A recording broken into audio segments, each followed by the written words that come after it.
time Jabatan Pulau Pinang tu tengah buat, Jabatan Pulau Pinang masih lagi tak boleh diakses. Kami dekat kawasan situ, kawasan zon perindustrian Bayan Lepas, Bayan Baru tu, banyak dengar cerita pasal orang yang kalah judi lah, putus cinta lah, pergi bunuh diri.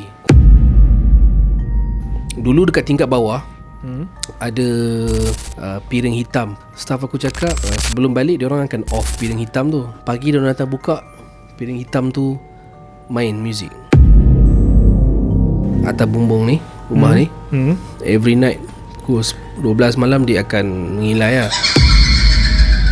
Bila dia panggil benda tu masuk dalam badan, dia kata ada benda yang kau ambil daripada aku. Dia cakap kan, ada benda yang kau ambil daripada aku. Dia cakap macam tu kan. Apa benda? Lepas tu baru kawan dia beritahu yang kita orang terlupa nak pulangkan balik pengikat langsir. Dalam ilmu perubatan ada beberapa kaedah yang boleh dibuat. Kalau tak ada capai kata sepakat, apa yang ustaz tu buat adalah untuk aku pandang ke kiri, bini aku tu dah macam ni dia. Menggigil, bini aku menggigil. Yasmin menggigil, Yasmin macam ni. Aku bangun, bini aku macam itu, aku pergi kat pintu, aku kedebang, aku bagi pintu sekali kan. Keluar kau dari rumah ni.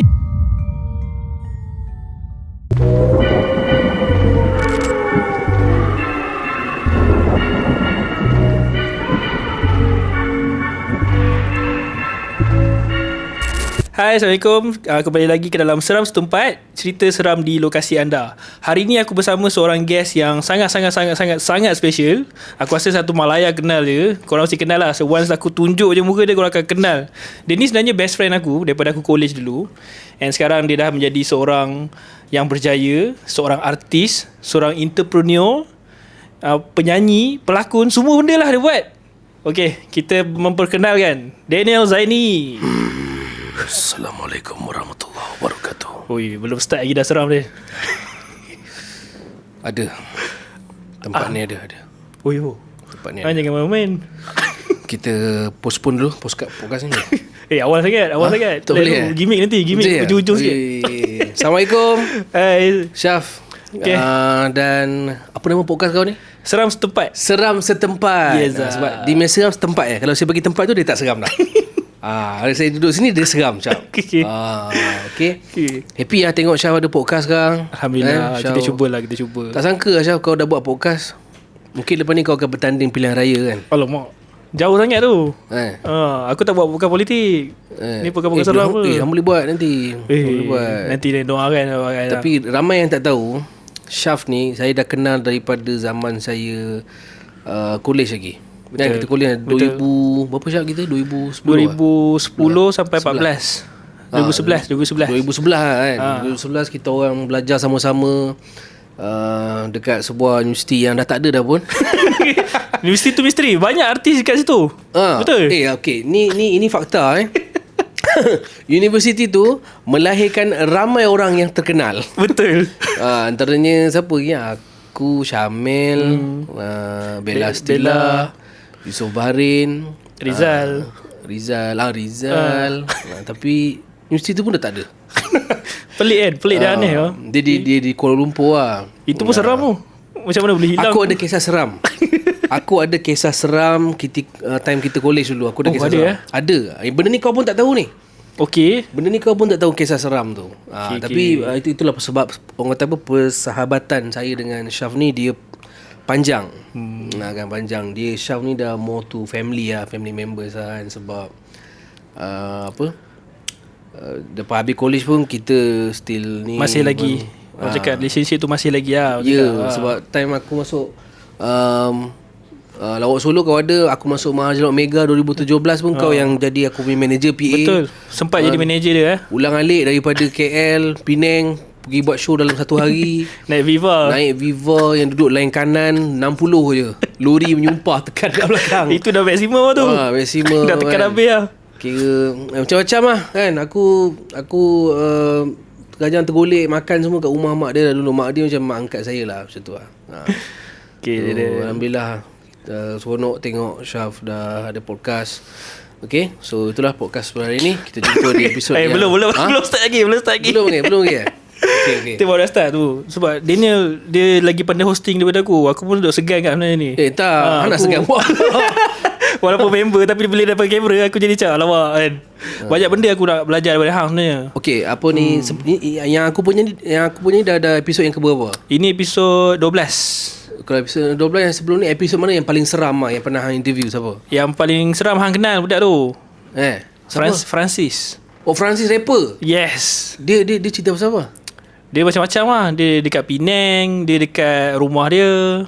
Banyak cerita lah. So anak-anak aku cerita kisah seram yang terjadi dekat aku ke ataupun terjadi dekat sekeliling? Dekat hang dulu lah. Dekat aku dulu lah. Kita start dengan hang asal daripada mana sebenarnya? Aku asal daripada sebuah negeri Bunian. Oi. Nama aku Munawir. Oi. Bukan. Bukan. Aku asal daripada Bayan Baru Penang. Okey, untuk Bayan Baru Penang Lorong Masuri 10 Bayan Baru Penang. Uish, tepat alamat terus lagi. Lorong Masuri. Untuk dekat Bayan Baru Penang tu, ada tak satu kisah seram yang hang rasa satu Bayan Baru tu semua tahu? Aku ada cerita kisah seram aku dekat beberapa podcast yang lain lah Tapi untuk podcast ni aku bagi secara eksklusif. Okey. Kan ada benda yang yang aku dah cerita dekat luar yang kisah aku join. Hampa kenal sahabat kita kan, aku join pergi berubat. Kau pun tahu kan, aku duk pergi berubat kan, apa ni, bukanlah aku pergi berubat, aku ni kira ikut orang pergi berubat. Betul, daripada kolej tu kena saka ke apa ke, aku ikut kan. Cakap serba boleh. Semua benda hang buat. Sebab hang pun ada juga time tu, hang juga yang pegang ladder dekat kaki. Pegang ladder dekat kaki nak bagi keluar saka. Betul. Kan, jadi benda-benda tu mungkin korang dah tahu kan, sebab aku dah pernah cerita kan. Tapi kalau tanya pasal Bayan Baru, cakap macam urban legend lah. Cakap kalau kau hang pergi lorong ni macam tu. Okay, first Bayan Baru, time aku membesar dulu adalah dia Bayan Baru, tapi sekarang dia dah jadi Bandar Bayan Baru. Dia dah pesat membangun lah. Bayan Baru dulu time aku lahir di sana tahun 1993 sampailah aku habis belajar tahun 2009-2010 kan, sebelum aku hijrah pergi KL. Bayan Baru tu dia macam pekan lah. Dia pekan yang banyaknya memang orang-orang Penang duduk situ. Sekarang ni dah banyak orang luar duduk situ kan. Jadi dekat situ pun tak banyak sangat benda-benda yang ni, sebab situ nak kata ramai penduduk padat pun tak juga ketika tu. Sekarang dah memang padat lah. Nak kata tak padat pun tak boleh juga, sebab sana dia macam pekan yang ada market, ada pejabat pos kan. So kebanyakannya orang lam lah, orang panggil, orang Penang panggil orang lam lah duduk situ.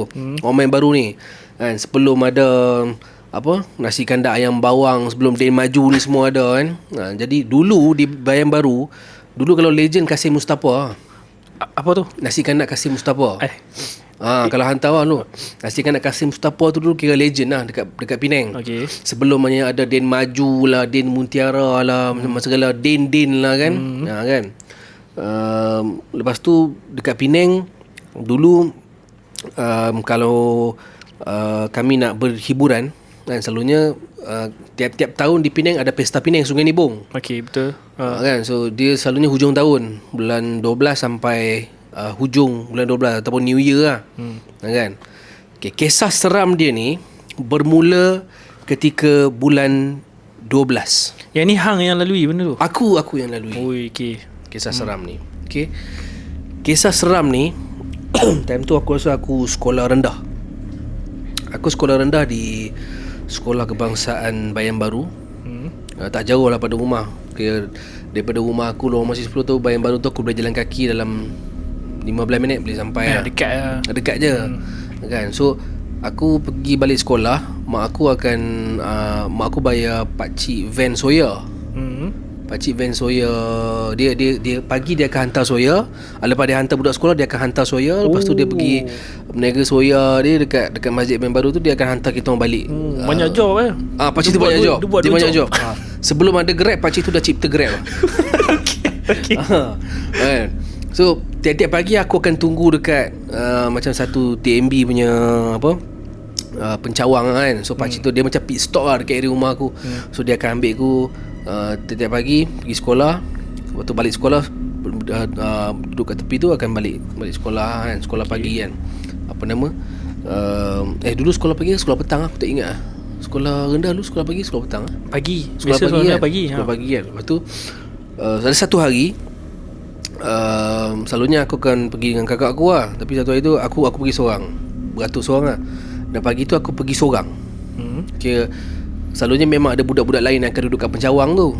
Tapi bila pagi tu pukul, sebab dia ada time. So pakcik Soya ni dia akan datang tepat pukul 6.50. Dia memang akan lalu kawasan aku. Okey. Sebab dia 5 minit je nak sampai. So dia akan pergi pit stop lain. So aku ni adalah pit stop yang terakhir sebelum dia pergi straight corner. So by 6.45 6.50 tu timing dia. So aku dah sampai dekat Pecawang tu macam biasalah. 6.45 aku dah sampai.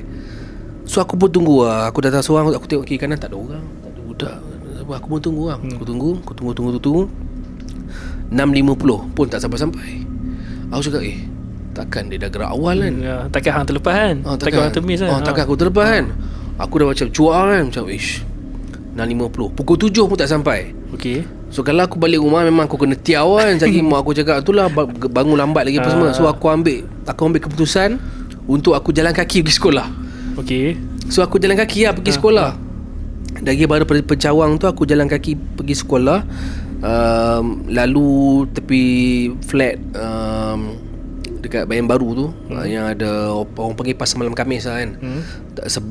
Zaman tu tak adalah banyak orang berniaga sangat. Time tu memang tak ada orang berniaga pun. Kalau ada orang berniaga pun seorang dua je berniaga nasi lemak. So aku jalan kaki lah. Aku jalan kaki lebih kurang dalam 10 minit. Aku seorang je, tak ada kereta, tak ada apa. Time tu hujan kan.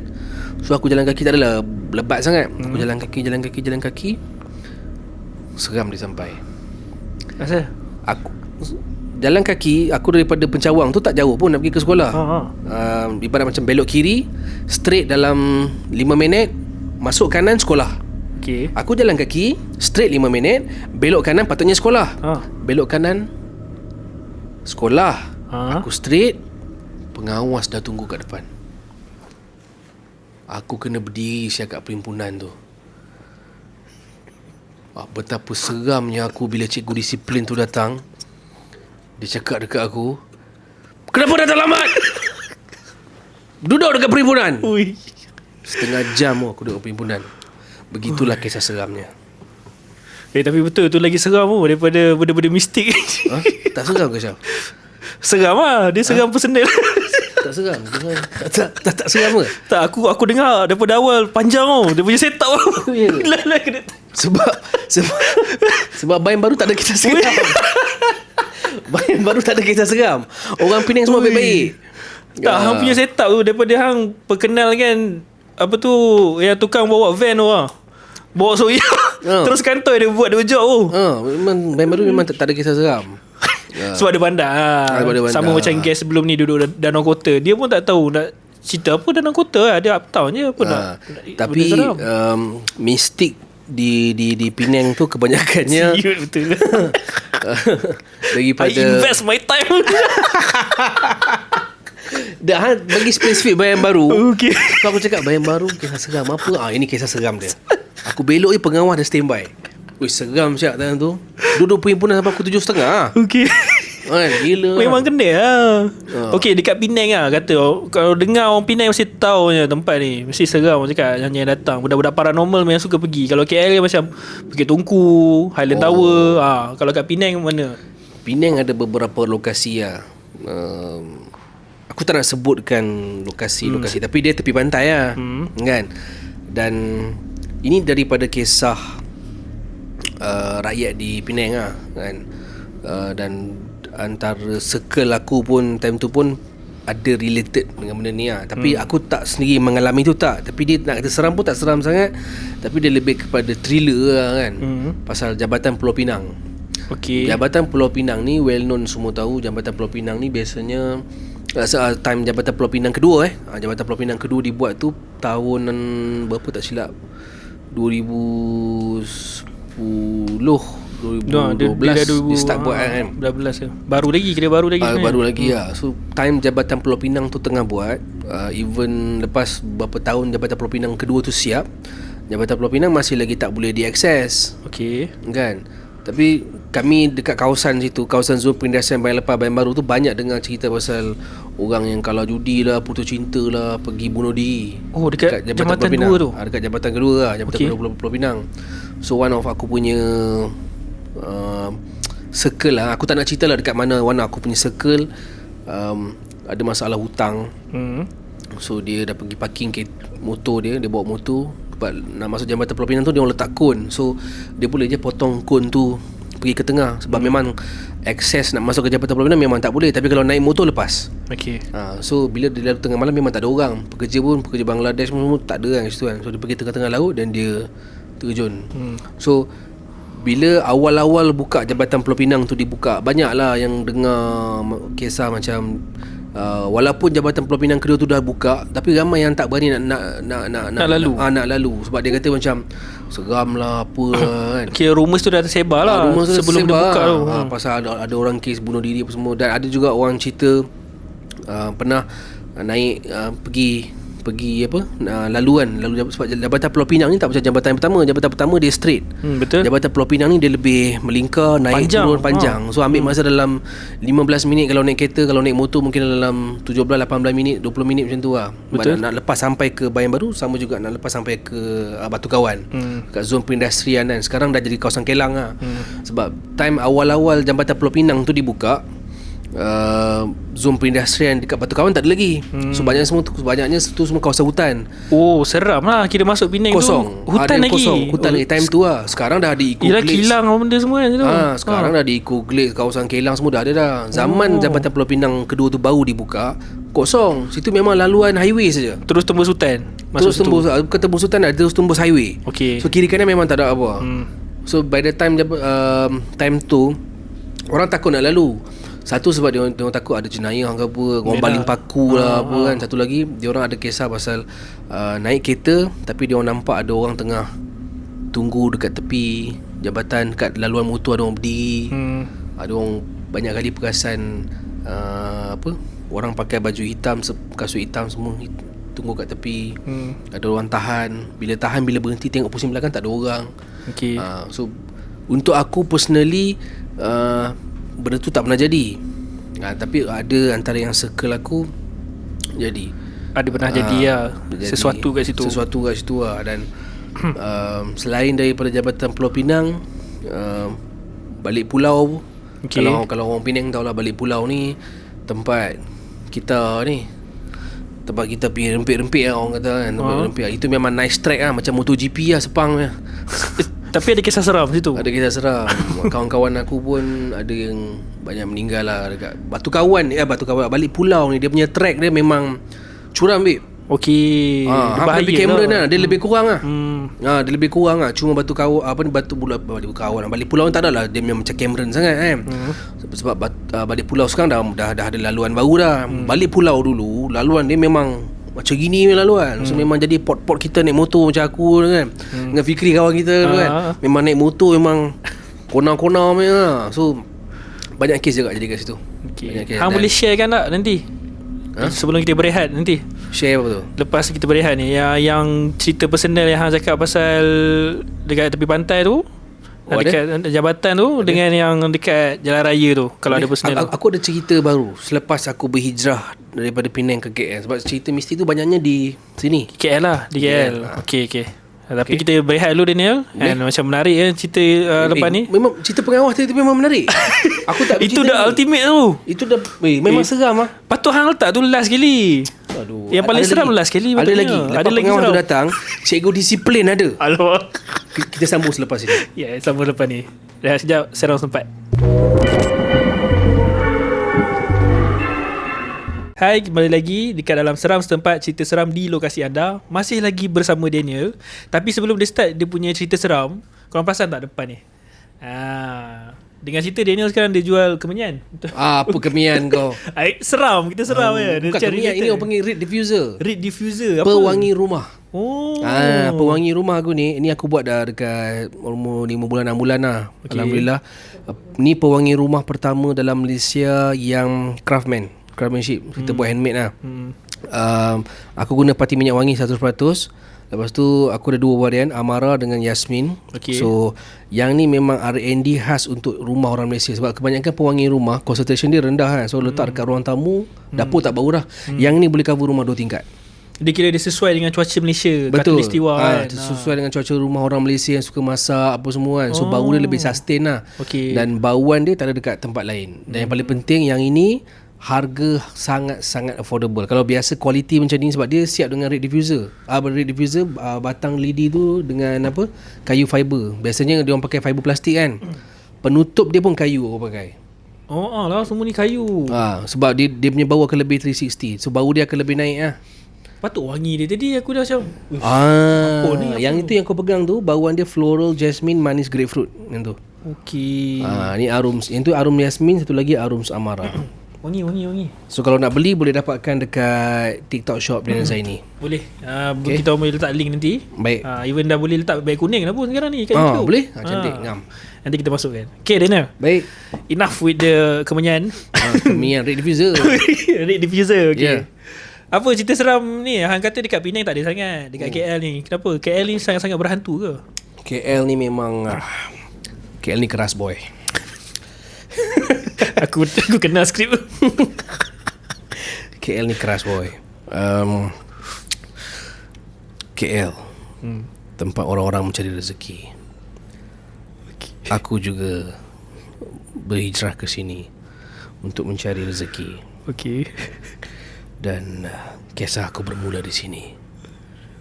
KL Gangster. Macam ada buah view.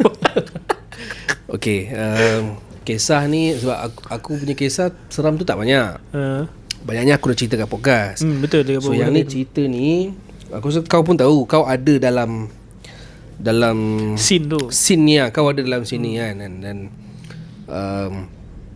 sebab sesuai dengan nama podcast kau, Seram Setempat. Sekarang kita kat mana? Keramat. Sekarang ni kita kat mana? Serius lah? Sini ke? Ini dekat mana? Sekarang kita dekat Restoran Paku dan Pontianak. Restoran Paku dan Pontianak yang aku asaskan. Betul. Since 2022 tak silap betul kan? 2022 je. 2022 kan? Aku ada Syam kan? 2022. First lokasi Paku Pontianak ni dia bermula dekat Danau Kota. Betul. Kan? Syam tahu kan? First outlet. So kita tutup first outlet dan aku take over Paku Pontianak dengan partners. Kita move ke Jalan Geni sini. Asalnya Jalan Geni ni, which is rumah ni, adalah rumah orang. Betul. Kan? Rumah orang. So tahun 2022 kami cari satu lokasi untuk buat restoran Paku Pontianak lah. So bila partners aku suggest, dia kata okay kita buka outlet terbaru Paku Pontianak kat sini, okay tak ada ni. Kau pun ada time tu. Kau datang dengan aku kan ke sini kan. Time tu kalau kau tahu kan kat bawah ni penuh dengan pokok pisang, dengan segala macam-macam pokok lah ada kan. Sebab ada rumah tinggal, ada banglo tinggal. Betul, rumah tinggal. Dan exactly bilik yang kita tengah shoot sekarang ni adalah satu bilik, ada almari. So bawah ada TV, ada kebanyakannya barang-barang keperluan lah. Macam barang-barang dah antik lah sebenarnya. Barang antik, rumah tinggal lah. So rumah ni kita refurbish balik apa semua. Lepas tu ada costing yang kita kena bear apa semua lah kan. So kita orang bear cost apa semua. Tempat ni cantik kan. Betul. So dia ada potensi untuk jadi restoran yang baik kan. So aku dengan partner aku cakap kita apa, jom kita refurbish ni semua kan. Dan kita buat electricity apa semua balik. So by the time 2 bulan preparation untuk rumah ni ditransform jadi sebuah restoran, dia ambil masa 2 bulan. So dalam masa 2 bulan tu aku tak ada dekat Malaysia. Aku dekat Europe kan tu. Aku dekat Europe sebulan. Aku kat London dengan Switzerland sebulan kan. So apa-apa update partners aku akan bagi tahu pasal apa, update pasal ni, progress apa semua kan. So minggu pertama tu okey. Dan minggu pertama tu okey apa semua.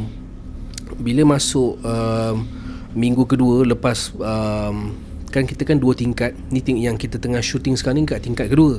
So tingkat bawah ni dia orang kena buang segala TV apa semua, nak bersihkan lah kan. Bersihkan, cuci, buang benda-benda lama apa semua. And then nak cat balik cat balik. Luar tu kita nak kena tambak simen, buang pokok-pokok apa semua, masuk backhoe kan, masuk apa semua. And then After sebulan kita dah almost 60%, 80% dah siap cat apa semua. So is ready to open lah. Paku Pontianak dah ready to open lah kan. So by the time 4 hari ke 5 hari sebelum aku balik, aku dapat satu call lah daripada partners aku kan. Dia cakap from the staff yang kerja dekat sini, dia kata dia orang alami benda-benda yang mistik Sebelum buka, maksudnya sepanjang renovation tu ke? sepanjang renovation dan juga awal pembukaan. Okay. Sebab restoran ni time aku before aku balik ke Malaysia balik, restoran ni run dalam 5 hari untuk staff running. Test run. Kita test run. So dalam masa 5 hari tu jadi macam-macam benda. Kan dia orang adalah beberapa benda yang aku boleh highlight. Contohnya macam dulu dekat tingkat bawah ada, kau tahu kan yang ada kalau datang Paku Pontianak kita ada piring hitam, pemain piring hitam tu. Ada Kan? dulu ada. So kita boleh adjust piring hitam tu on ke off ke. Betul. Okay. Staff aku cakap sebelum balik dia orang akan off piring hitam tu. Okay. So bila dia orang pagi dia orang datang buka, piring hitam tu main music. Main music Masa nak opening balik. opening. And by the time tengah busy pun pukul 3 petang, 4 petang dia orang dah off pun benda tu still main. Hui. So bila dia cakap macam tu, aku cakap tak ada apa kot, benda ni just machine lah, Rosak ke apa kan? Tak ada apa lah. Ada yang kata nampak something on bumbung. Staff aku kata nampak ada lembaga atas bumbung. So aku dah mula rasa tak sedap. Okay. And then sampailah launching day. Lepas yang launching, kau pun dah datang launching Paku Pontianak time tu. Lepas dah habis launching tu, habis je launching day pada bulan Januari tu, 2 minggu lepas tu yang betul-betul nampak. Yang aku tak nampak tapi aku dengar dan aku dapat rasa lah. Masa hari launching tu? Tak, lepas habis launching lah. Lepas Okay. habis launching restoran ni kan, seminggu, 2 minggu sebelum tu, selepas tu kan, ada yang staff kata dia nampak staff lain kat atas ni. Tapi sebenarnya staff tu dekat bawah. So ada yang kata staff tu panggil nama dia. Rupanya staff tu kat bawah tak panggil pun. Okay. Kan. So sampai satu hari yang semua orang, termasuk aku dan juga partner aku, datang ke restoran sebab kita rasa macam benda ni macam kita tak boleh biarkan lah. Bukan mulut-mulut lah. Kau Sebab pun kita tahu. nak lama kat sini kan. Kita nak lama Distraction kan. lah pula kan, benda-benda macam tu. Sampai ada satu hari staff tu kata dia nampak ada satu benda dekat atas bumbung ni, rumah ni. Every night pukul 12 malam dia akan mengilai lah. Uish, mengilai. Dan to be exact, benda tu jadi dekat bilik yang kita tengah shooting sekarang. Serius? And to be exact, kat belakang kau yang kau tengah pacak kamera tu, sebenarnya ni adalah almari. Yelah, aku tahu pasal almari tu dulu. Tapi aku tak pernah masuk masa renovation tu. Kat sini lah. Okay, ni sebenarnya ni adalah almari. Yang ada kebaya apa semua kan dalam tu Ni kan. adalah almari yang ada kebaya semua kan. So baju-baju kebaya yang ni. And then from the owners cakap Dia cakap jangan usik kan. dia cakap jangan usik kebaya-kebaya ni kan. So kita orang tak usik. On side of aku tak usik lah kan. So kita respect apa yang owner sebelum ni mention kat kita orang. And then after beberapa minggu macam tu kan, aku dengan partner aku rasa macam tak senang. Sebab day by day, hari demi hari, kita orang rasa macam ada masalah dengan perniagaan ni. Masalah macam mana? Benda-benda yang tak patut terjadi tu jadi. Bukan aku nak salahkan mana-mana pihak. Dan kalau entiti tu masih ada dalam bilik ni, aku tak menyalahkan dia. Tapi aku rasa sebab aku pernah niat lah. Aku cakap kami hamba Allah cari rezeki dekat muka bumi Allah. Kita Allah temukan kami dengan rumah ni untuk di satu perantara untuk kita mencari rezeki. Betul. Kita tak kacau siapa-siapa. Betul. Kan, so kita jalankan rezeki kita. So aku pun bila dengar staff cakap macam tu, malam-malam dengar muzik lah apalah kan, aku belilah CCTV. Aku beli CCTV, aku pasang dekat tingkat bawah. Okay. So setiap malam bila aku tak selalu ada dekat sini, Syaf. Aku tak selalu ada, hari-hari aku tak pernah ada dekat Paku Pontianak. Aku mungkin datang sebulan mungkin sekali dua aku datang, datang kan. Tapi aku letak CCTV. So aku boleh monitor dekat CCTV lah. So by the time habis pukul 12 malam, 2-3 pagi aku balik syuting kat rumah, aku akan buka CCTV dan aku akan tengok. Aku akan tengok, aku akan buka sound, aku akan dengar. Aku akan azan, aku mengaji, boleh voice note. So ada mic kan, boleh ni kan. So sepanjang aku monitor tu tak ada apa. Alhamdulillah tak ada apa. Okay. Tak ada apa semua. Sampai satu hari partner aku cakap, kalau kita panggil ustaz lah, kita buat doa selamat. Kita buat doa selamat. So ustaz pun cakap dia tak mengiyakan dan tak menidakkan lah kewujudan benda tu. Kewujudan ada tu ada lah. Kan. So kita pun dah, at that time kita orang Paku Pontianak yang sekarang ni bukan macam dulu tau. Dulu kau tahu Paku Pontianak kita ni konsep dia adalah konsep dining untuk couples. Macam fine dining kan. Fine dining, lepas tu ada kelambu dua, gelap kat bawah. Betul. Gelap, bawah setiap gelap. meja tu ada kelambu. Setiap meja dan bilik ni sebenarnya ni ada table, dan gelap, ini gelap, sana gelap, sini gelap, semua gelap, semua gelap. Semua gelap, literally semua gelap. So bila ustaz datang, ustaz kata kita ni nak buat makan, kenalah nampak suasana tu. Kita faham konsep, tapi konsep tu biarlah, bila orang nak bagi makan, dia tengok rezeki lauk ni nampaklah cerah sikit. Okay. Jadi kita pun ambil info. Bukan ustaz tu, kita dah banyak panggil ustaz-ustaz, kita buat doa selamat lah apa semua. By the time kan, ada banyak audience pun tahu Paku Pontianak ada kes viral ikan keli lah, apalah apa semualah. Biasalah. Untuk aku dah bersedia dah, Syaf. Aku dah bersedia. Sebab dia macam ni, nak run sebuah bisnes F&B, meletakkan seorang pelawak di depan, dan dia orang tahu, takkan aku nak cerita yang aku ni pandai masak, takkan aku nak cerita yang aku ni tahu masak. Dia orang takkan percaya. Kan? Sebab aku bukan chef. That's how literally Malaysian akan expect kan. Dia orang tak judge book by its cover, but they tengok the cover. Betul. Kan dia tengok situ dan dia state the obviously lah. So bila pelawak buka restoran, benda pertama yang dia akan cari adalah kesalahan. Dan aku tak menidakkan kesalahan. Yes, we did a mistake. Apabila salah seorang chef tu accidentally, sebab time tu malam tu adalah malam pertama Paku Pontianak full house. Betul. Aku ada time tu. Kau ada time tu, malam tu atas ni orang dah book, bawah orang book kat 100 lebih, atas 100 lebih. Memang tak dijangka, memang ramai. And because of hanya satu plate fish and chip ikan geli tu saja yang termiss kan.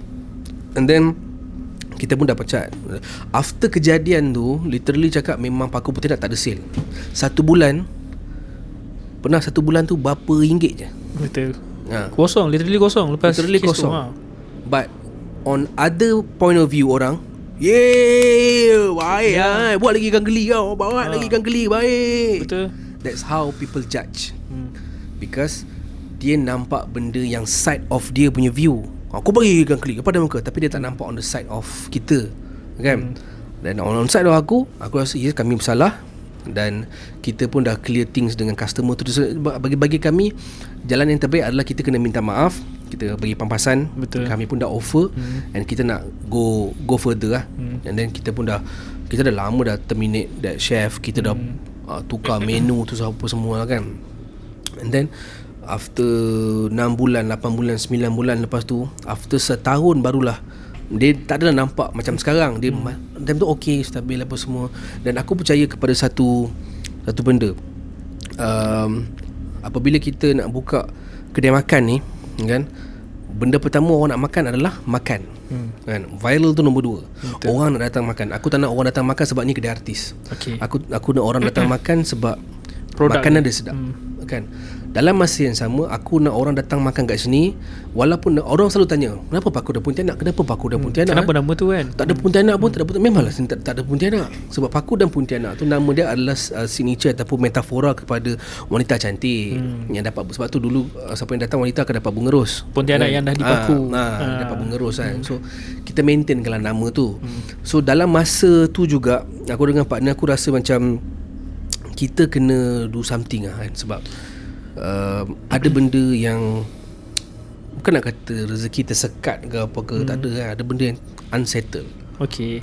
So ada satu ustaz tu datang, kita buat doa selamat apa semua.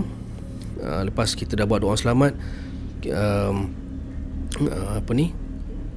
ada beberapa kejadian yang berlaku kan, yang keep on berulang, dengar bunyi mengilai lah apa semua tu. Time tu masih ada lah, sampai ada staff yang dah berhenti pun ada kan. So ada satu hari tu aku datang sini, dan tu kan restoran tengah down, tak ada orang kan, lepas ikan keli kosong sini kan. So aku datang seorang. Time tu bilik tak macam ni. Time tu kat bilik ni ada meja besar, lepas tu ada kelambu besar, dan almari tu pun tak dicat lagi lah. So aku datang duduk seorang kat sini.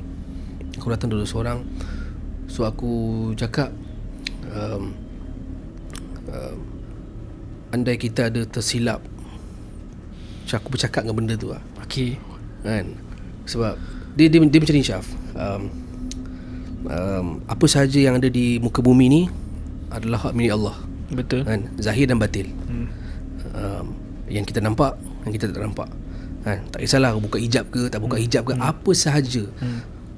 Orang Melayu lebih takut hantu daripada takut Tuhan. Itu salah. Kau patut takut Tuhan daripada takut hantu. Betul.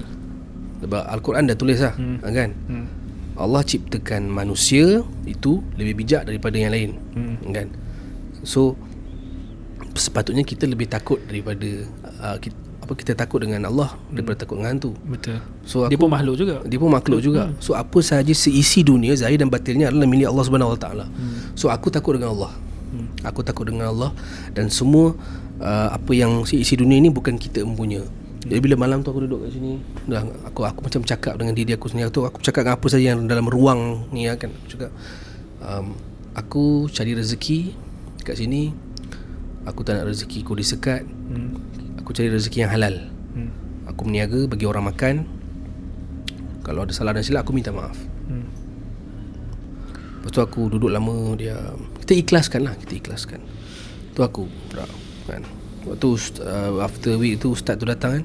Ustaz tu kata, Alhamdulillah sini semua dah okey dah. Nampak cerah tau sini. Nampak lain. Vibe dia lain. Ustaz tu dapat rasakan lah. Dia nampak lain. Tak ada apa dah semua. Alhamdulillah nampak lain tau. So aku happy. Aku syukur, Alhamdulillah. Lepas tu kita orang daripada restoran yang gelap, kelambu lah, apa segala bagai konsep kelambu yang mengepek-epek ni semua ni, kita orang buang semua, Syaf. Kita orang buang semua, 360 kita ubah. Dan apa yang Paku Buntianak restoran ada hari ni adalah berlainan dengan Paku Buntianak yang ada pada 4 tahun lepas. Betul. It's totally lain, daripada kitchen sampai ke floor sampai ke semua. Dan kelambu-kelambu punya set tu semua dah tak ada dah. Bawah semua table-table yang baru. In fact yang bilik yang korang duduk sekarang ni kan, berapa ramai orang datang, kau duduklah seorang pun tak ada apa dah kat sini. Betul. Sekarang dah lain dah. Dan vibe dia lain, lebih cerah. Kita dah lampu, kita dah cerahkan. Bawah set ada bunga ros penuh. Lampu keliling ada. Dan kita tukar semua set kita semua, masakan kampung. Lepas tu even kau tengok kan, kau tengok sekarang Paku Buntianak, Alhamdulillah bulan Ramadan full book sepanjang tahun. Betul. Sama juga dengan tahun lepas, full book sepanjang bulan dan sepanjang tahun. Alhamdulillah customer datang. Dan aku dengan partner aku sangat happy. So itulah asbab restoran Paku dan Pontianak itu sendiri dia pernah ada kisah benda tu. Dia ada kisah di sebalik apa yang terjadi kan. Ada orang cakap jangan kenapa nak cerita, nanti orang takut nak datang kan. Tapi orang datang Paku dan Pontianak pun dia nak merasa Paku dan Pontianak ni seram ke. Bila aku datang ni dia tanya, tak ada Pontianak pun. Paku dan Pontianak tak ada Pontianak. Dah tak ada dah. Memang tak ada. Paku dan Pontianak tu hanyalah nama saja. Betul. Nama kepada simbolik restoran tu sendiri. Yang kami menyediakan makanan Asian fusion. Betul. Yang ada set menu kampung, daging salai masak lemak, ada western food. Malam pula kita buka kursi-kursi healing kat luar. Kita buka sampai pukul 1 pagi. And then setiap malam Jumaat kan, kita, sepanjang bulan Ramadan kan, kita mengaji apa semua. Alhamdulillah. So Paku Pontianak yang kau tengok 4 tahun lepas dengan sekarang, kau rasa macam mana? Jauh beza lah. Jauh beza dari segi vibe dia. Awal-awal dulu kan couple apa semua. Sekarang ni even family. Majority datang ni family. Biasanya booking family. Betul. 5 orang 10 orang. Berbeza lah, sangat berbeza. Sangat berbeza. Dan daripada jauh, bila dulu kan, time awal-awal aku buka aku nak masuk ke dalam ni, aku macam alah suramnya, gelapnya kan. Sekarang sebelum aku nak masuk selekoh tu pun dah nampak pemutihan tu cerah. Meriah dia kan. Meriah dia macam dengan lampu mentol penuh satu kapak kat luar kan. Penuh orang, ramai orang. Alhamdulillah. Satu benda aku bersyukur. Satu bukanlah nak kata yang kita nak ucapkan terima kasih kat entiti tu, tidak juga kan. Sebab kita tak tahu kewujudan dia kan, apa kemauan dia. Tapi kita kena ada husnuzon lah. Betul kan? Husnuzon lah sesama makhluk kan. So apa yang ada sekali pun adalah kita kena ikhlaskan diri kita, tujuan kita, niat tu lah, niat kita kepada Allah Subhanahu Wa Taala. Macam aku cakap, seisi dunia zahir dan batinnya adalah milik Allah Subhanahu Wa Taala. Apa yang kita nampak, apa yang kita tak nampak, apa yang kita rasa kan, apa yang belum kita rasa kan. Sebelah kau mungkin ada yang menjaga kan, tapi itu semua adalah empunya Allah Subhanahu Wa Taala. So kalau kita tak mampu bercakap dengan entiti tu, kita bercakap dengan Allah, pencipta dia. Betul. InsyaAllah Allah akan tolong. Satu perkongsian yang berbeza perspektif kau kat sini. Sebab kau try to bercakap dengan benda tu, kau try to orang cakap melepaskan lah, orang cakap kan.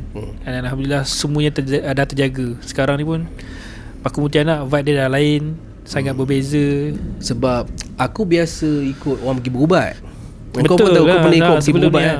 So ada macam-macam cerita orang berubat. Orang belajar silap-silap lah, rimau masuk dalam badan lah kan. Kawan kita dulu pun ada pelajar kolej pergi syuting. Ni cerita ni betul. Cerita kawan kita orang ni. Kau ingat zaman kawan kita tak nak sebut nama lah. Time saya dengan Syaf ni, kita ni study filem, broadcasting filem. So salah satu projek dia kena pergi buat short filem. So kita buat short filem, grup lain buat short filem. Salah satu grup tu pergi buat short filem. Dia pergi buat short filem dekat satu kampung yang tak kat mana-mana. Betul. Homestay tak siapa-siapa. Salah seorang kru dia tu pergi bawa balik langsir, tempat ikat langsir. Aku baru cerita kat hari tadi kat kereta. Dia pergi bawa balik tempat ikat langsir. Tempat ikat langsir tu dia pergi bawa balik, dan dia terlupa nak letak balik dekat homestay tu. Lepas tu dia pergi, lepas dia dah balik habis syuting, dia meroyan macam dia macam kena rasuk kan. Lama dia datang kuliah show, muka dia scary gila kan. Dia pandang orang mata, dia kena rasuk apa semua kan. Lepas tu dia cakap, ada tak orang boleh berubat apa semua. Ada, saya memang duk ikut geng berubat. Itu yang malam tu dia datang. Rupanya member aku cakap, ada, bila dia panggil benda tu masuk dalam badan, dia kata ada benda yang kau ambil daripada aku. Dia cakap kan, ada benda yang kau ambil daripada aku. Dia cakap macam tu kan. Apa benda? Dia kata, kau cuba ingat apa benda yang kau ambil daripada aku. Lepas tu baru kawan dia bagi tahu yang kita orang terlupa nak pulangkan balik pengikat langsir. Sebab tu kalau pergi tempat mana-mana, jagalah, jangan pandai-pandai gatai tangan pergi ambil benda apa-apa. Sebab kita tak tahu siapa yang duduk kat situ, sejarah tempat tu. So jangan buat palatau tau. Tak kisah hang millennial ke, hang Gen Z ke, hang Gen 2 ke, hang Proton Imas ke, kan? Hang jangan buat palatau. Hang tahu, hang tanya orang. Hang tahu, hang jangan tanya cek GPT tu bukan tahu apa. Jangan buat palatau. Jaga adab lah. Pergi jaga adab. Jaga adik kan? Bro, jaga adik. Baca di komen. Bila dah bagi balik benda tu, barulah dia Alhamdulillah okay kan. Sebab aku jumpa banyak kes yang macam ni. Tengok aku berubat dulu kan. Aku pernah cerita kat satu podcast juga, yang aku bawa aku dengan kawan aku ikut pergi kedai tom yam dekat tu kan. Dia terbawa balik batu dekat air terjun tu.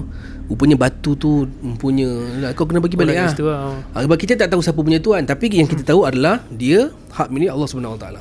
Betul. Letak balik je. Yang penting kita menjaga adab lah. Kalau pergi mana-mana ke, nak menjalankan bisnes ke apa semua, sesama makhluk, orang cakap sama manusia pun kita kena jaga juga kan. Sama makhluk. Yang penting adalah jangan takut dengan hantu. Takut dengan Allah lebih daripada takut dengan hantu. Betul. Ini takut dengan hantu kan, tapi dengan Allah tak takut. Patutnya kau kena takut lebih dengan Allah, baru takut dengan hantu. Okay. Untuk segmen kali ni pengisian dia berbeza daripada guest-guest lain. Maybe sebab Daniel pun dengan dua pakaian macam ni kan. Dia banyak memberi nasihat lah. Kau bagi satu perspektif yang dia cerita seram, tapi dia ada pengajaran dia. Sebab Mungkin sebab circle aku kot kan. Kau tahulah bila kita ikut orang berubat, dia point of view kita lain. Betul. Point of view kita lebih kepada benda yang orang, ada orang dia dengar, betul ke kau kena rasuk? Ada orang dia lihat dan dia soft benda tu. Dan aku duduk dalam orang yang, aku bukan pergi berubat pun, aku duduk dengan sahabat aku yang berubat orang. So aku tengok macam dia berubat. Kau pun ada, aku bawa kau pergi letak lada dekat kaki. Melupuk. Kau bayangkan letak kaki apa, ada satu kes lah kan. Satu kes yang Mamat ni dia belajar silat. Dia belajar silat harimau. Tahu. So bila menuntut belajar silat harimau, harimau kumbang apa kan. So dia tersalah menuntut lah kan. Tersalah menuntut. Dia adalah bacaan-bacaan dia apa kan. Dia tersalah menuntut. So dia pergi menuntut dekat kubur orang Thailand mati. Oh, okey. So, ni aku tak pernah dengar So benda tu dah masuk dalam badan. So dia datang berubat kan. Dia datang berubat. Dia kata nak menambahkan keampuhan badan. Kebal lah ni. Tak lut lah. Macam aku tu dia ingat Naruto. Cuba kau datang aku. Cuba kau datang aku. Oh, yang tepis-tepis tu. Okey. Beria. Beria kalau aku pom kau dengan pistol, takkan mampus. Beria. So ada yang salah menuntut tu datang dekat tempat berubat tu kan. Dia kata dah tak boleh nak buat apa semua. So kawan aku ni dia panggil lah benda tu kan. Bila panggil benda tu, dia baca ayat apa semua. Benda tu datang dia cakap bahasa Thailand. Homdai kapun kap handicap.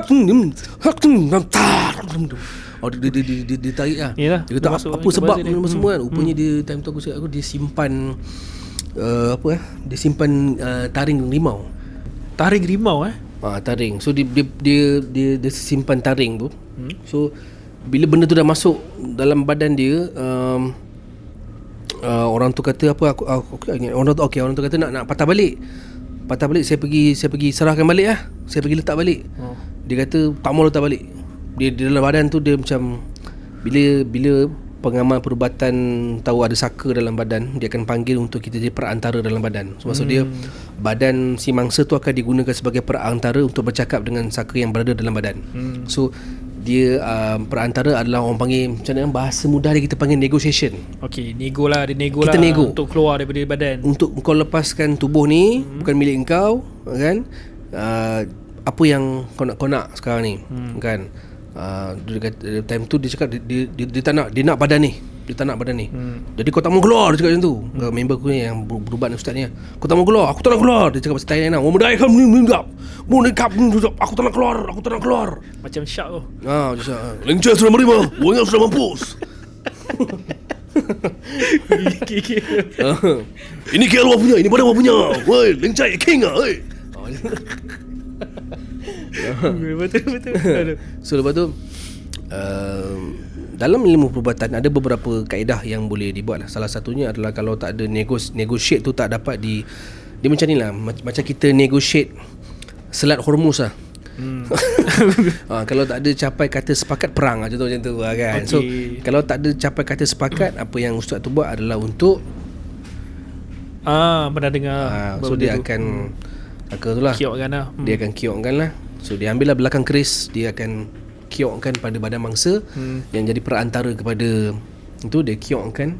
So benda tu okay, nak jadi kisah dia time dia nak tu, dia ada bacaan dia lah, aku tak boleh share. Dia ada bacaan dia time dia nak kiokkan tu. Kita orang time tu dekat bilik office tingkat 2 tau. Luar tu dia dekat area KL je, tapi aku tak nak bagi tempat kat mana kan. Dekat luar tu tak ada angin, tak ada ribut. Tiba-tiba bunyi kilat. Angin kuat gila. Real tu, macam dalam movie macam kau. Ini real, aku tak ada takut tambah punya. Sebab aku witness sendiri, aku tengok. Time nak ni kan, aku pegang kaki dia time tu. Camp plekat sap, aku ada lada 2, aku pegang kaki dia sap. Pegang tu. Lepas tu dia pergi tutup pintu. Aku time nak tutup pintu tu, pokok dah macam ni lah. Ribut memang ribut angin kuat. Tapi ribut dekat setempat tu je.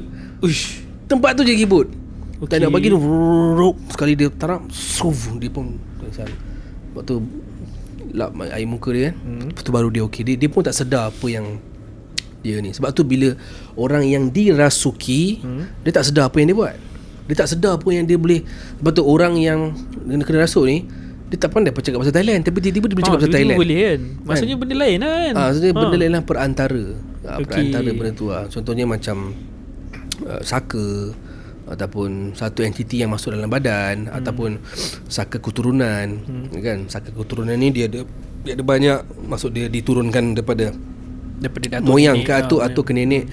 Sebab tu dia kena ada waris. Kalau daripada moyang turun ke atuk, so dia dah wariskan dah ke atuk. So atuk nak turun ke mak bapak. Kalau mak bapak tak nak, dia nak turun ke siapa? Kan. So bila daripada mak bapak nak turun ke anak, anak tak nak, anak tak tahu. So benda tu nak pergi ke mana? Sebab benda tu dah bertuan sekian lama. Takkan nak lepaskan dia macam gitu lah. Betul, ada orang lepaskan dekat pokok, kan. Contohnya ayat dia, kau tunggu dekat pokok pisang ni sampai pokok pisang ni jadi apa-apa kan. Ataupun kau tunggu dekat pokok pisang ni sampai pokok pisang ni berbuah 80 kali. Ataupun kau tunggu dekat sini sampai matahari terbit daripada barat. Benda-benda yang tak mungkin jadilah, insyaAllah kan. Dia akan tunggulah kat situ sampai bila-bila. Macam negotiation bab-bab benda ni aku dengar, salah satu kena kiokkan dia lah bila benda tu tak jadi. Betul ke ada satu lagi cara, which is kita mengislamkan dia? Betul? Salah satu cara jugalah. Salah satu cara adalah mengislamkan dia. Tapi dalam banyaknya kes nak mengislamkan tu, aku rasa antara yang lebih mudah daripada nak kiokkan dia. Lagi mudah? Maksudnya lagi mudah untuk kiokkan atau mengislamkan? Kebanyakan saka kita tak tahu dia apa kan, agama apa, mengislamkan dia kan. Dia ada banyak saka yang baik, yang selalunya yang bertuan, yang contoh daripada atuk moyang nenek apa semua ni. Kalau dia mengganggu tu, maksud dia adalah dia nak ada tuan, tapi tuan dia dah tak nak dia. Kenapa tuan dia dah tak nak dia? Perjanjian itu ada. Dia macam janji, aku janji dengan kau pinjam aku 50 nanti aku bayar balik Lepas 20 tahun dia datang minta kau balik 50, aku tak ada duit. Mestilah kau marah. Betul. Sama juga dengan benda tu. Dia ada reason. Apakah solution kepada reason yang aku nak buat tu kan. Contohnya dia masuk dalam badan ni, okey, aku tengah ganggu dia, janji kau bagi aku tuan baru. Perjanjian baru lah macam tu. Perjanjian baru. Tapi kalau kau janji dengan dia kan, lepas tu kau janji, kau cakap kau nak tuan baru, aku tak ada tuan, kau pergi mana-mana. Tak boleh Okay. Dia kena trade off lah apa benda yang dia nak macam tu lah. So nanti pengamal perubatan akan bagi dia ada banyak kaedah. Kaedah cara perubatan Islam kan, yang aku ikut selama ni. So kepada sesiapa yang mungkin mengalami situasi-situasi macam ni, carilah pengamal perubatan yang betul-betul bertauliah. Dekat Malaysia kita ada banyak pengamal-pengamal perubatan yang betul-betul bertauliah. Kalangan ustaz-ustaz apa semua. Jangan pandai-pandai aku panggil ustaz-ustaz TikTok tau. Tapi ada juga ustaz-ustaz TikTok yang bertauliah, yang memang berpandukan Al-Quran dan hadis. Betul. So carilah ustaz-ustaz yang bertauliah, yang dipercayai. Sebab aku pernah sendiri jumpa kiai. Kau tahu kiai Indonesia? Aku pernah jumpa kiai apa semua kan. Ada yang betul, ada yang tak betul pun ada. Kan. Jadi carilah yang betul-betul bertauliah. Yang paling penting adalah dia mengikut dan melandaskan Al-Quran. Itu yang paling kena penting. hati-hati lah. Sangat menarik kita nak rehat dulu Daniel lepas ni. Ada cerita seram lagi ke yang masih relate dengan perubatan Islam ke ataupun lain? Tak ada dah. Pada cerita lain lah. Aku ada cerita cikgu disiplin tu lah dulu lah. Cikgu disiplin tu, itu last kali sebelum tu nanti mesti sikit. Boleh. Sebelum tu kita berehat dulu. Lepas ni kita jumpa lagi Seram Setempat. Kita jumpa selepas iklan Roti Gardenia ni di Paku dan Pontianak.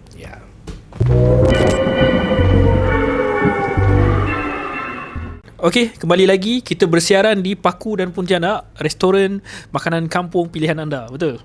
Betul. Makanan paling berhantu hanya di Paku dan Pontianak. Yes. So kalau korang nak makan makanan kampung yang sedap-sedap, dekat sini. Dah lama dah sebenarnya kedai ni, dah 5 tahun Paku dan Pontianak ni. And dia tak seseram nama dia, tapi dia punya berhantu makanan tu memang sedap lah. Korang kena datang try makan sini. Dia dekat area Semarak, kalau korang tahu, dekat tengah-tengah KL ni. Okay Daniel, untuk next cerita seram kita ni, nak cerita pasal apa pula? Cerita pasal cerita wayang Karupu tu. Sudah. Itu tadi off cam tadi kita dah cerita habis lah. Tapi aku minat cerita satu lah. Aku baru tengok semalam kat wayang. Cerita tu memang best lah. Sinopsis sikit lah Karupu. Pasal dewa kan. Cerita pasal rumah lama wife aku. Okay. Aku dah cerita dekat podcast juga sebelum ni, tapi tak terlalu detail lah. Yang ni korang nak kahwin, betul? Kalau tak silap. Betul. Kita orang dah kahwin.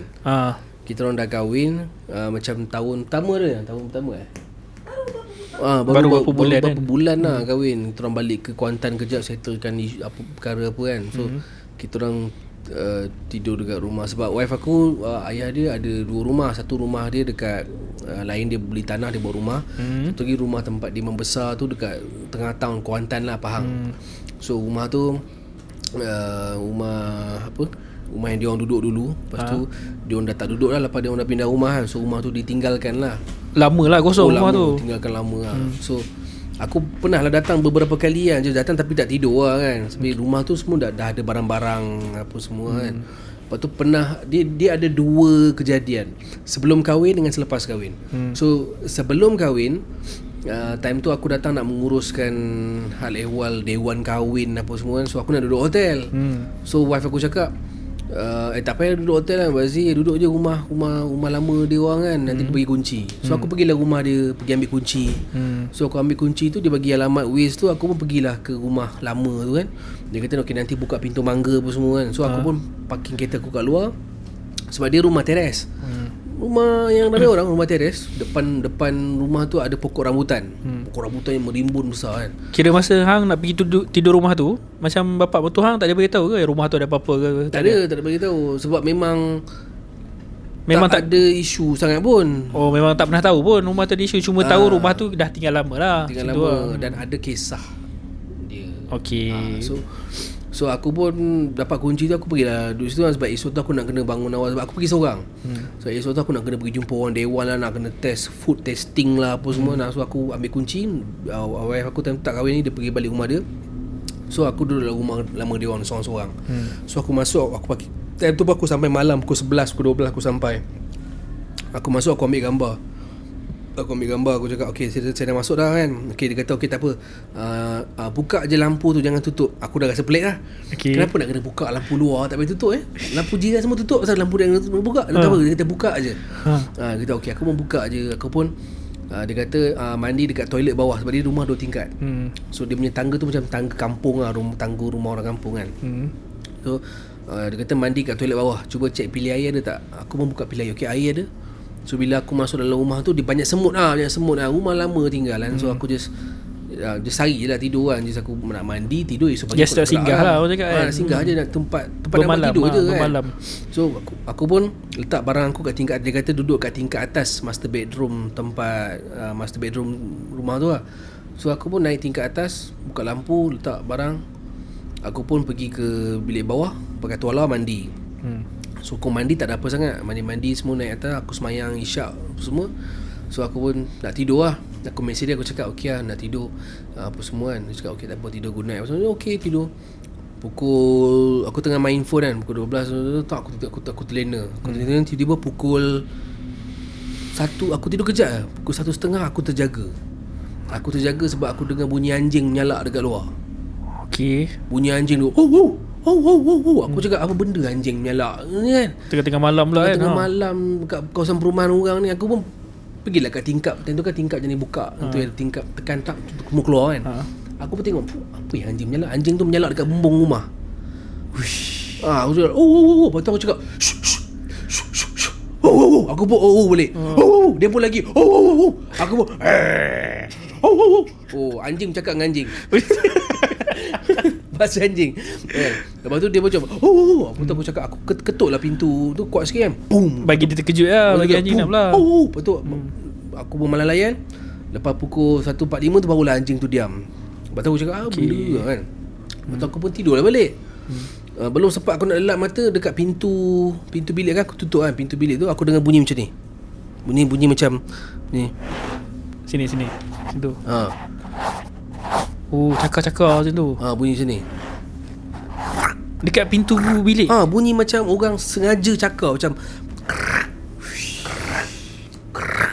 Aku macam yang cerita real tau Syam. Aku macam, aku mesej dia, tak reply, tidur. Lepas tu aku cakap ingat dia ke? Hang ingat wife hang buat macam tu? Aku cakap you kat mana? Tak reply. Aku hantar mesej lagi, rumah macam ada orang kan kat rumah. Ada siapa-siapa datang rumah ke? Aku cakap macam tu kan. Dia punya tombol pintu tu bunyi sekali lah. Tak adalah bunyi tu. Dia bunyi sekali lah. Aku syak dan kepala otak aku benda pertama perompak. Oh iya. Aku syak perompak. Kepala otak aku pertama perompak. Aku capai apa saja yang ada dekat dalam bilik tu. Tak ada apa dalam bilik.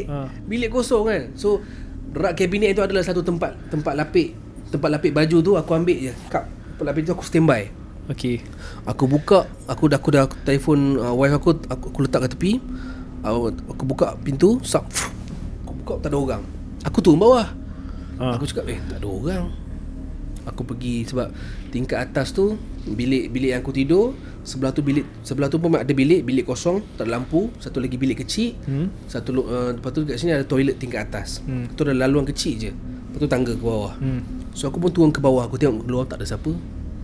Tak ada orang. Lepas tu aku pun naik atas balik. Lepas tu aku buka lampu tangga.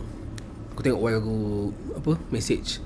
Dan tak kahwin ni. Cakap kenapa? Saya cakap kenapa kan? Cakap saya ingat ada orang datang rumah tapi tak ada orang. Lepas tu dengar bunyi pintu, Bunyi pelik kan. Bunyi pelik apa semua kan. Cakap lepas tu dia call.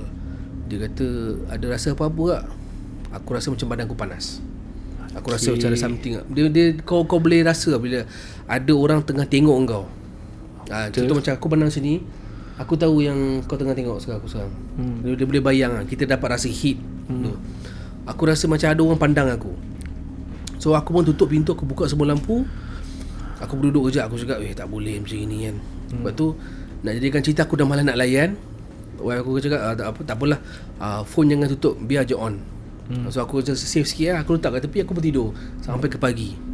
Bangun pagi, aku mandi, aku start engine kereta, aku belah terus tu. So cerita tu habis kat situ.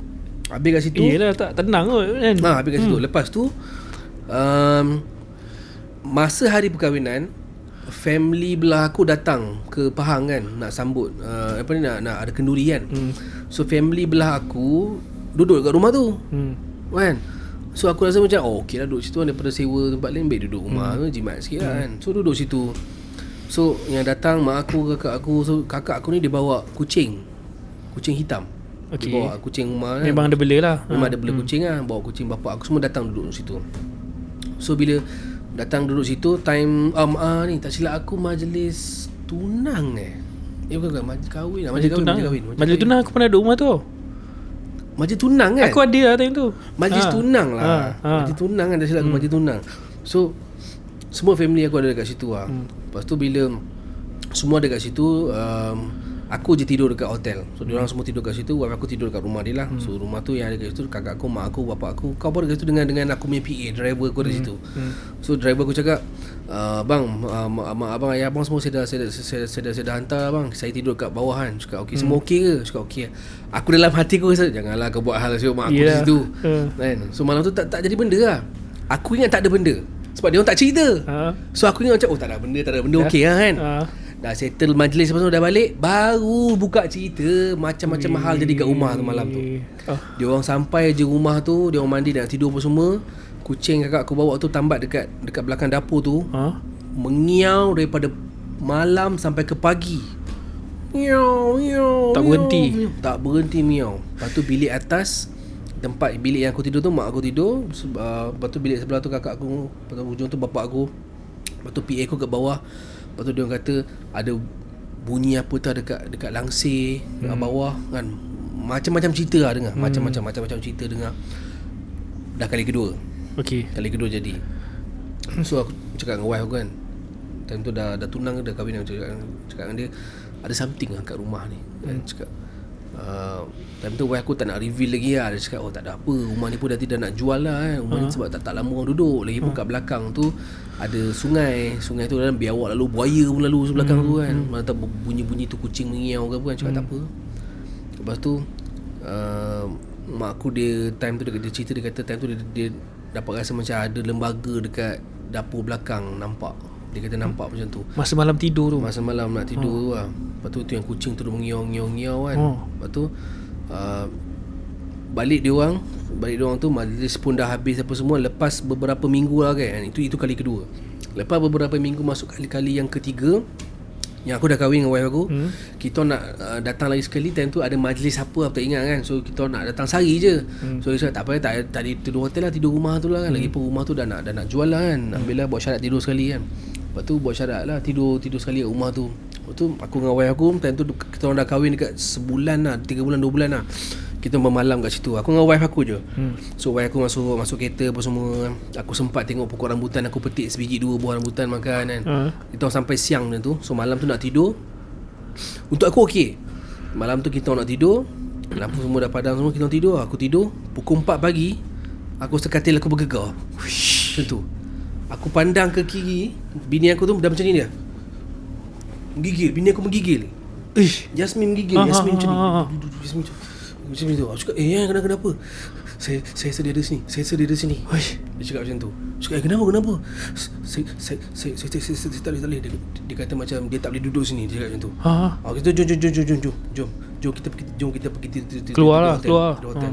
Dia cakap, tak nak. Saya nak balik rumah abah. Dia kata kan. Cakap, bangun. Dia bangun. Dia kata ada orang dekat pintu. Dia cakap macam tu. Benda yang sama aku alami time bujang lu. Ada orang duk bunyi Yasmin dengar bunyi tu sebelum dia dengar menggigil bunyi lah. Dia dengar bunyi tu. So aku geram. Kita baru bangun tidur. Pukul 4 pagi dengan badan letihnya. Aku bangun, bini aku macam gitu. Aku pergi kat pintu, aku kedebang, aku bagi pintu sekali kan. Keluar kau dari rumah ni. Kita berubat punya orang. Ada berani lah. Kita pun acah-acah nak MMA dengan dia lah. Walaupun tak nampak. Keluar kau sekarang. Dah tinggal penat ni. Aku tak kacau kau, jangan kacau aku.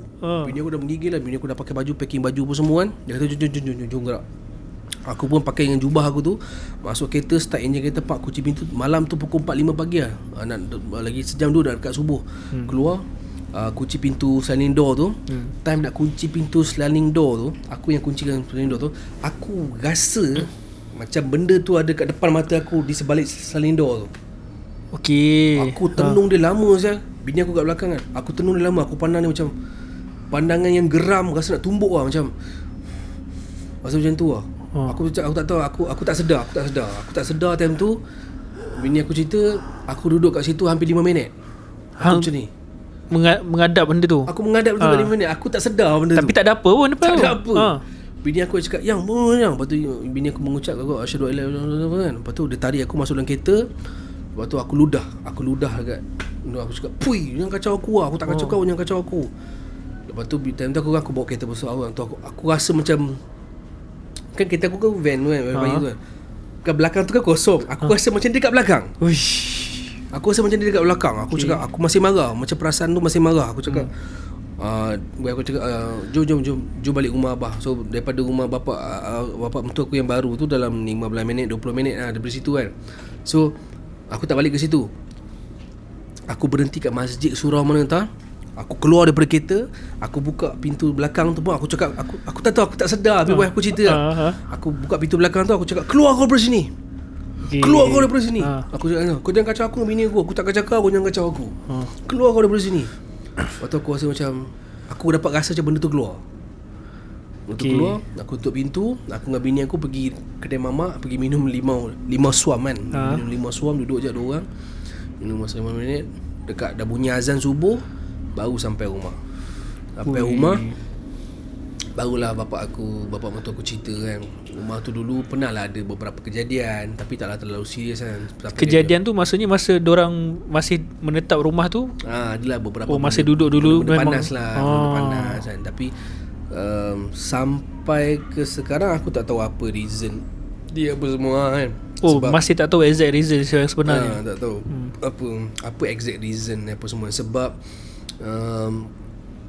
sebab dia rumah bapak mentua aku. So aku tak nak korek cerita sangat kan. Sebab benda tu, rumah tu pun dah dijual kan. Jadi aku cakap tanya wife aku je kan, apa yang jadi apa semua. Dia cakap adalah beberapa benda, isu-isu keluarga yang aku tak nak sebut kan. So ada juga pasal benda-benda luar kan. So mungkin benda tu ada dekat rumah tu tanpa ataupun sepanjang ketiadaan family wife aku ni kat situ. So benda tu menetap kat situ. Ataupun benda tu tak suka aku ada kat situ. So macam tu lah. Ataupun dia tak suka orang luar. Macam tu lah. Dia tak suka orang luar, melainkan keluarga dia sahaja ada kat situ. Okay. So aku pun macam, boleh jadi. So that itu yang last aku kat rumah tu. Dan last aku pergi, aku dah tak pergi dah rumah tu. Sebab rumah tu pun dah dijual kan, apa semua. Tapi yang sebelum rumah tu dijual, dia dah clean rumah tu. Dah panggil ustaz semua datang. Ustaz kata alhamdulillah rumah ni dah clean. Sebab apa, rumah tu kan pasang Al-Quran automatic setiap kali azan kan. So personally aku rasa rumah tu okey. Cuma ada satu entiti yang dalam rumah tu yang tak tahu dari mana datang, kan, yang dia yang mengganggu. Dia sebenarnya, to be precise, dia hanya mengganggu bukan ahli keluarga darah daging. Okey. Macam aku ni ahli keluarga, tapi yelah, dah kira aku bukan darah daging keluarga dia. Aku hanya menantu je. Dia mengganggu tu.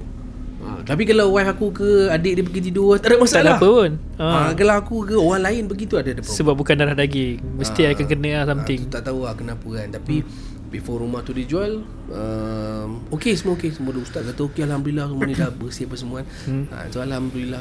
Tapi itu pengalaman. Itu pengalaman yang aku dengan wife aku alami lah sebelum kahwin, time kahwin, masa kahwin dengan lepas kahwin. Baru kahwin time tu kan. Baru kahwin lepas tu. Aku rasa kau pun ada menetap kat rumah tu juga. Aku pernah ada rumah tu, tapi kan? Aku tak tidur lah, aku rasa time tu. Tapi pernah, sebab majlis tunang tu jadi kat situ kan. Betul, dealing kat situ kan. Tak, majlis tunang dekat rumah risik. lain. Ni risik. Dekat lain. Yang tu yang rumah besar. Yang ni kat rumah teres. Tapi aku pernah pergi rumah tu, tapi pun aku tak ingat apa kejadian time tu. Suspicious Suspicious. Tapi time tu kita tengah dealing something lah. Time tu dengan manager hang dulu.